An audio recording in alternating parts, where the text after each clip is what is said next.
Hello everyone welcome to my cooking channel. चलो आज देखा चिंगुड़ी माछर झोल जोटा कि बहुत ही टेस्टी होता संडे थी आ कि भल मंद रोसई हो न तो सहीटा कौन हम तो आज मु चिंगुड़ी माछर झोल बनई ग्रेवीटा को देखिकी ही तुम माउथ वाटरिंग हो जाइथिबो। तो आज यही रेसिपी को प्रस्तुत करके तुमको देखैबी। जदि वीडियोटा भल लगे तो लाइक कमेंट शेयर करिवो आ सब्सक्राइब करिया को भूलिबनी। ए जाए के जिते भी लोग सब्सक्राइब करना सब्सक्राइब करनब। तो एठी मु किले चिंगुड़ी माछ आनीथिली ताकू भल भाव छड़िया छड़ी कला परे शायद 800 या 900 ग्राम बंची थिबो कारण चोपा तो एतिरे बेसी बाहरी जाए। जहाँ भी हो एटी मु किले माछ नहीं तो ताकू भल भाव धुआ धुई कला परे सफा करिकी नहीं एको आमे लुण हलदी देकी भाजी नबा। एटी गोटे मसला प्रस्तुत करूची। एटी मु 3टा टमाटर, अध इंच खंडे अदा, 10-12 पाखुड़ा रसुण, 4-5टा कंचा लंका आ हलदिया सोरिष जेतिकी नहीं हल माने पोस्त मध्य सेतिकी नहीं। तो मुझे देखई पारिनी कारण आगुरी मु भिजेकी रखी देइथिली सोरिष आ पोस्त को। तो सेतिपे ता ऊपर टमाटर फमाटर पकईदेली तो देखा जाउनी। तो मैं इने देखी पारुथो मु हलैकी देखईदेली।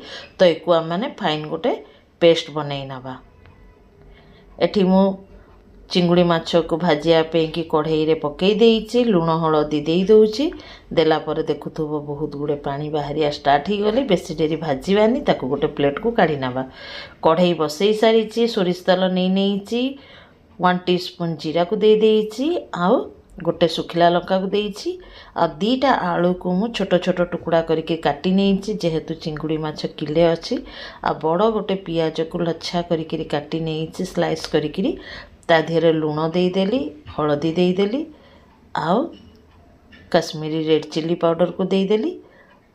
देला परे एको एथरक आम माने क्रिस्पी करिकरी भाजीबा जे पर्यंत कि आलू कम से कम 80 ରୁ 90% सिझी न जाइछि। उलट पालट करके आम भाजी नबा कारण चिंगुड़ी माछ तो प्रथम ही भाजी सारिछि। तो एको एथरक भल करी भाजीबा आलू को। बहुत ही टेस्टी हेइथिला गाइस। गरम गरम भात संगे तो पूरा मजा आसी जाए। तो एठी आलू भाजिला परे बट्टा हेइथिबा मसला को पकई देली। पकईला परे आमे एको कसी नबा मसला संगे रे आलू को।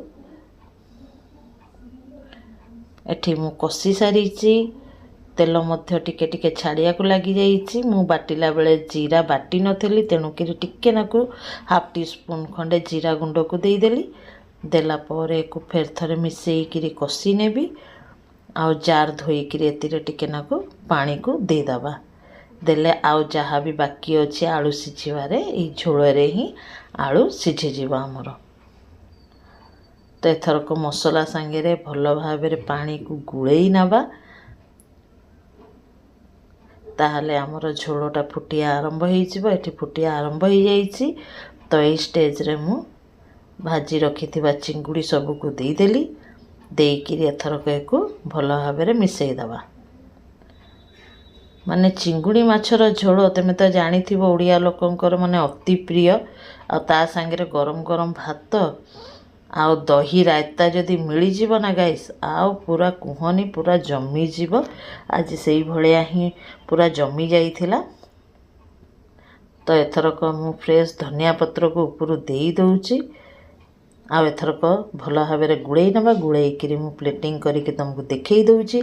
जदि वीडियोटा देखिकी तुमको भल लागिबो गाइस तो लाइक कमेंट शेयर करिबा और जते नुआ संग माने देखुसंती ए जाए के सब्सक्राइब करनांती सब्सक्राइब करके बेल आइकन को दबाई के नोटिफिकेशन ऑल कर दबो ताहले मु जहाँ भी वीडियो अपलोड करी तुम पाखु संगे संगे पहुँची जीव।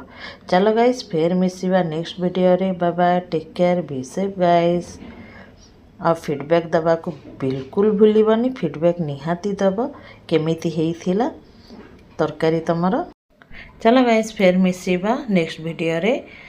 जय Jagannath and thanks for watching my video.